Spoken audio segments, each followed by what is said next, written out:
Hi friends, welcome to Salem Padma சமையல். இன்னைக்கு நம்ம என்ன பார்க்க போறோம்னா உப்பு உருண்டை. அது பார்த்தீங்கன்னா குயிக்காக பண்ணிடலாம், நல்லா டேஸ்டாக இருக்கும். ஸ்கூல் விட்டு வர குழந்தைங்களும் இது மாதிரி செஞ்சு கொடுத்தா கொஞ்சம் ஹெல்த்தியாகவும் இருக்கும், கொஞ்சம் வயிறும் ரம்மன மாதிரி இருக்கும். வாங்க போய் பார்க்கலாம். அதுக்கு முன்னாடி நம்ம சேனல் இப்போ தான் புதுசாக பார்க்குறீங்கன்னா சப்ஸ்கிரைப் பண்ணிக்கோங்க, பக்கத்தில் இருக்கிற பெல் பட்டனையும் கிளிக் பண்ணிக்கோங்க. இதுக்கு பாருங்க, நான் ஒரு 2 டம்ளர் அளவுக்கு நான் சாப்பாட்டு அரிசி தான் வச்சுருக்கேன். இது 2 டம்ளர் பார்த்தீங்கன்னா ஒரு 400 கிராம் இருக்கும். இதை வந்து கழுவிட்டு ஒரு 1.5 to 2 மணி நேரம் ஊற வச்சுக்கலாம். இப்போ அரிசி பாருங்க நல்லா ஊறிடுச்சு. இப்போ நம்ம இதை மிக்ஸி ஜாருக்கு மாற்றிக்கலாம்.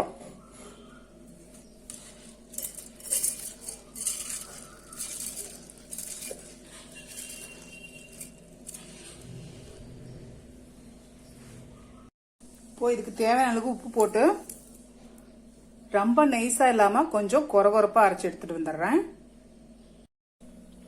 இப்ப பாருங்க, நான் வந்து கடாய் வச்சிருக்கேன். இதுல வந்து நான் ஒரு 2 டேபிள் ஸ்பூன் அளவுக்கு ஆயில் ஊத்துறேன். இப்போ இதில் நான் 1 டீஸ்பூன் கடுகு, 1 டீஸ்பூன் சீரகம், 2 டேபிள் ஸ்பூன் உளுத்தம்பருப்பு, 2 டேபிள் ஸ்பூன் கடலைப்பருப்பு,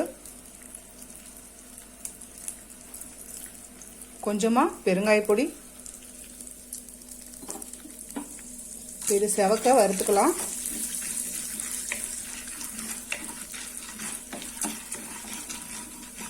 இப்போ பருப்பெல்லாம் செவந்துருச்சு. நான் 2 காஞ்ச மிளகாய் இந்த மாதிரி சின்னதாக கட் பண்ணி வச்சிருக்கேன், அதை போட்டுக்கலாம். 2 பச்சை மிளகாய், கொஞ்சமா இஞ்சி, கொஞ்சமா கருவேப்பிலை,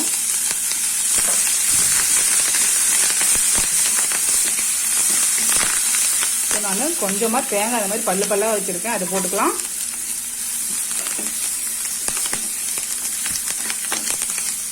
இப்போ இதில் நம்ம இந்த அரைச்ச அரிசியை ஊற்றிக்கலாம். பாருங்க, இந்த அளவுக்கு இருக்கணும். ரொம்ப நைஸா இல்லாம கொஞ்சம் கொரகொரப்பு இருந்தாலும் நல்லா இருக்கும்.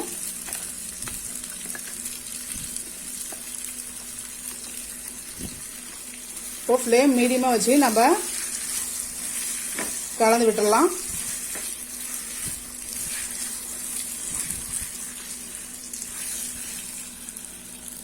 இப்போ பாருங்க, மாவு நமக்கு நல்லா திக்காயிருச்சு. இப்போ இதை நான் தேங்காய் திருவலும் போடுறேன். உங்களுக்கு தேவைன்னா தேங்காய் திருவல் மட்டுமும் போடலாம், இல்லை தேங்காய் கீனியும் போடலாம். எங்களுக்கு வந்து இந்த கீனி போடுறது டேஸ்ட் பிடிக்கணும், அதுவும் போடுறேன். நான் திருவலும் போடுறேன். அதுக்கப்புறம் மல்லி இலை போட்டுக்கலாம்.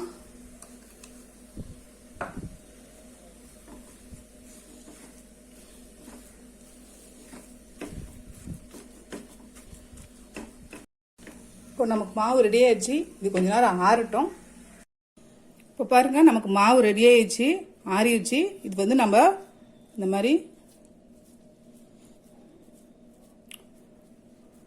உருண்டை மாதிரி பண்ணிக்கலாம். இதே நம்ம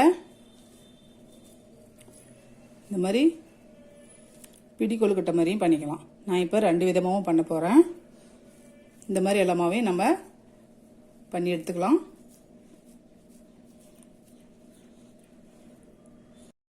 இப்போ பாருங்க, நான் இட்லி பாத்திரத்தில் தண்ணி ஊற்றி வச்சிருக்கேன். இப்போ இந்த தட்டில் இதெல்லாம் எடுத்து அடுக்கிக்கலாம்.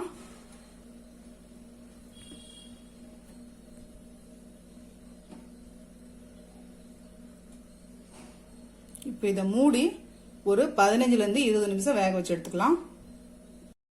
ஓப்பன் பண்ணி பார்க்கலாம்.